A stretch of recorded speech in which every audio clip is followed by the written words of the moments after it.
तो Indian peoples के बारे में रेस्पेक्ट जितने यानी कि बहुत सालों से आप यहाँ पर रहते हैं, है ना। तो बहुत सारे इंडियन स्टूडेंट्स यहाँ पर पढ़ाई करते हैं। तो इंडियन पीपल्स को, इंडियन स्टूडेंट्स को, जो रशियन स्टूडेंट्स हैं, रशियन पीपल्स है, ये किस तरीके का रेस्पेक्ट मिलता है या नहीं? आपकी राय क्या है इसमें? देखिए, जैसे कि सर क्या होता है ना कि हम लोग फर्स्ट टाइम अगर कोई भी बच्चा अगर रसिया आता है, कोई भी स्टूडेंट आता है या फिर कोई भी आप ही आए हैं पर, हाँ, तो आपको यहाँ पे ये चीज़ देखते हैं कि पहले ये इंडियंस हैं। हाँ। तो इंडियंस को एक चीज़ माइंड में ये चीज़ होता है इन लोग लोकल को कि हमारा इंडिया और रसिया से रिलेशन कैसा है, सबसे फर्स्ट इनको ले आता है। Yes, yes, और देखिए कि रिलेशन की वजह से आपको रिस्पेक्ट मिलेगा, हमें मिलेगा या फिर उनको अपने आप से लगेगा कि हमारे इंडियन से Yes. हमारे कितने। आज देखिए यहाँ रसिया और यूक्रेन का इतना बड़ा क्राइसिस हुआ, हाँ। सारे कंट्री ने अलग अलग रिस्पॉन्स किया यस, रसिया के साथ, लेकिन इंडिया ने स्ट्रांगली खड़ा रहा रसिया के साथ, ना इधर ना उधर, लेकिन स्ट्रांगली खड़ा रहा। तो इसमें आपको ये चीज देखते हैं कि यही से अंदाजा लगाते हैं। कोई भी पेरेंट्स हमारे बहुत सारे डाउट्स करते हैं, स्टूडेंट डाउट करते हैं, जब क्वेश्चन रहता है, निगेटिविटी रहता है या फिर कुछ पैनिक रहता है इस चीज की, अभी वार का सिचुएशन चला तो ऐसे क्या कर सकते हैं। तो यही से अंदाजा लगाइए कि रसिया के बारे में हमारा क्या स्टैंड रहता है हमेशा से, आज से नहीं। जब हमारे इंदिरा गांधी के टाइम से, जवाहरलाल नेहरू के टाइम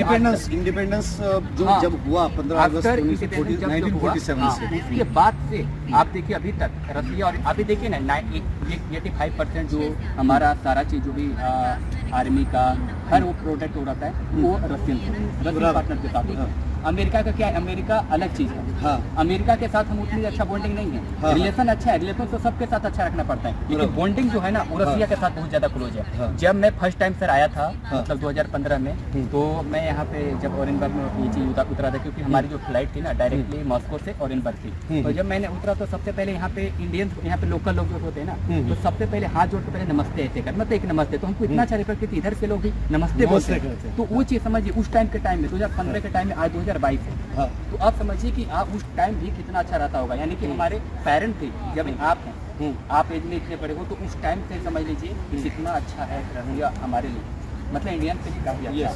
मुझे भी एक चीज़ मिली, मुझे भी एक्सपीरियंस आया एयरपोर्ट। तो एयरपोर्ट पर मैं जब कस्टम यानी कि जब इमिग्रेशन करना था यहाँ का, तो करते वक्त मेरा पासपोर्ट लिया गया। पासपोर्ट लेने के बाद मुझे वहाँ का जो ऑफिसर था उन्होंने बोला कि आप यहाँ पर मुझे फॉलो मी बोला। फॉलो मी बोलने के बाद मैं उनके पीछे चला गया, तो उन्होंने क्या कहा कि जस्ट वेट फॉर हियर। ठीक है, मैं बोला कि बैठ जाता हूँ। तो दूसरा मेरे साथ साथ टर्की का एक पुलिस वाला था, टर्की का पुलिस वाला बहुत ही खट्टा खट्टा था। तो मैंने बोला कि ये इन्होंने वेट क्यों करने को कहा, तो उन्होंने बोला कि आप कहाँ से हो, अंग्रेजी में बोला। तो मैं बोला मैं इंडिया से हूँ। तो उन्होंने बोला तो नो प्रॉब्लम, आपको तो इजी छोड़ देंगे। मैं बोला ऐसे क्यों बोल रहे हैं आप, टर्की वाला बोला, टर्की वाला बोला कि इंडिया, आप इंडिया से है तो आपको नो प्रॉब्लम, छोड़ देंगे। मैं बोला क्यों, तो वो बोला कि इंडिया एंड रशिया का जो बॉन्डिंग है, जो रिलेशन है, वो बहुत बढ़िया है, बहुत ज़बरदस्त, एक दूसरे के दोस्त है और क्लोज है। तो मैं बोला तो फिर इन्होंने रुकवाया क्यों, ये तो just it is a process, ये प्रोसेस है, ये करना पड़ता है। तो ये, और अभी जो वार की जो सिचुएशन है, इसकी वजह से ये पूरा प्रोसेस चल रहा है। तो बाद में पूरा मेरा जो आइडेंटिटी था, जो कुछ मेरा यूट्यूब चैनल हो, मेरे पर्सनल जो कुछ भी आइडेंटिटी जो मैं दिखाने के बाद, उन्होंने मुझे बहुत जल्दी से रिलीज किया गया, और ये चीज प्रोसेस होता है सर। क्योंकि देखिए अब हम लोग भी अगर इधर के रसियन अगर हमारे यहाँ जाते हैं, अब दिल्ली जाते हैं, मुंबई जाते हैं, तो उनको भी वही चीज फॉलो करना पड़ता है। ऐसा बात नहीं कहते हैं हम लोग के लिए सिर्फ होता है, उनके लिए भी करना पड़ता है। तो ये चीज है सर, मतलब प्रोसेस होता है जो कि गवर्नमेंट का होता है, हर कुछ रूल होता है। तो इंडिया में यानी कि जब अगर देखो, टेक रिस्पेक्ट गिव रिस्पेक्ट, है ना, गिव रिस्पेक्ट टेक रिस्पेक्ट जो होता है, लेन देन जो होती है, अगर ये हमारा रिस्पेक्ट करते हैं तो हमारा भी एक क्या बोलते हैं उसका कि फर्ज बनता है, जिम्मेदारी बनती है कि हम भी इनका रिस्पेक्ट करें। अगर कोई रसिया से कोई पर्सन, रशियन सिटीजन अगर इंडिया में आता है, तो उनका रेस्पेक्ट करना हमारा फर्ज है, और वो करना ही चाहिए।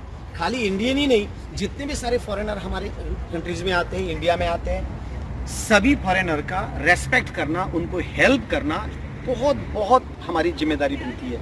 क्योंकि जब मैं एयरपोर्ट पे पहुंचा, तो मैं एयरपोर्ट इंडियन बोलने के बाद उनका जो बिहेवियर था, उनका जो यानी कि एक्सप्रेशंस थे, बहुत अलग थे। यू आर, मैं बोला, वो उन्होंने पूछा यू आर फ्रॉम, मैं बोला कि आई एम फ्रॉम इंडिया।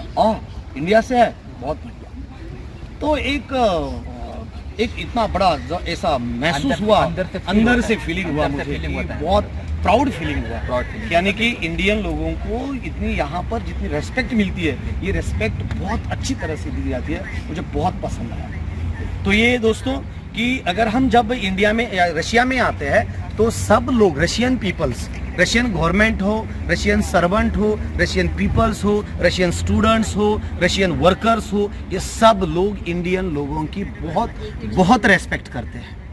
और सबसे ज़्यादा और एक चीज़ बताना चाहता हूँ कि हरे कृष्णा हरे रामा जो इंस्टीट्यूट है जिसको हम इस्कॉन कहते हैं, तो इस्कॉन के पूरे वर्ल्ड में सेंटर्स हैं।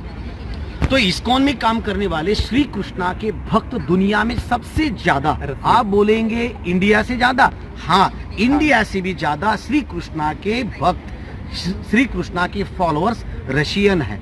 अगर आप देखना चाहते हैं तो आपको भी बहुत तजुर्बा होगा, यानी कि आपको भी बहुत चौंक जाए कि सही में ऐसा होता है क्या। तो आप खाली यूट्यूब पर इस्कॉन नाम सर्च करिए, इस्कॉन ISKON सर्च करिए, आप रशियन लोगों का श्री कृष्णा के बारे में जो भक्ति है, इंडियन सिविलाइजेशन के बारे में जो भक्ति है, तो ये आपको सही में देखने को मिलेगा। तो दोस्तों अभी इस वीडियो में मैंने आपको यहाँ पर बताया, हमने डिस्कस किया, आम्ही चर्चा केली की भारतीय लोकांना रशियामध्ये कशा पद्धतीचा मान सन्मान दिला जातो, यानी कि इंडियन पीपल्स को रशिया में किस तरह से रेस्पेक्ट दिया जाता है, उसके बारे में बहुत अच्छी तरह से हमने यहाँ पर डिस्कस किया है।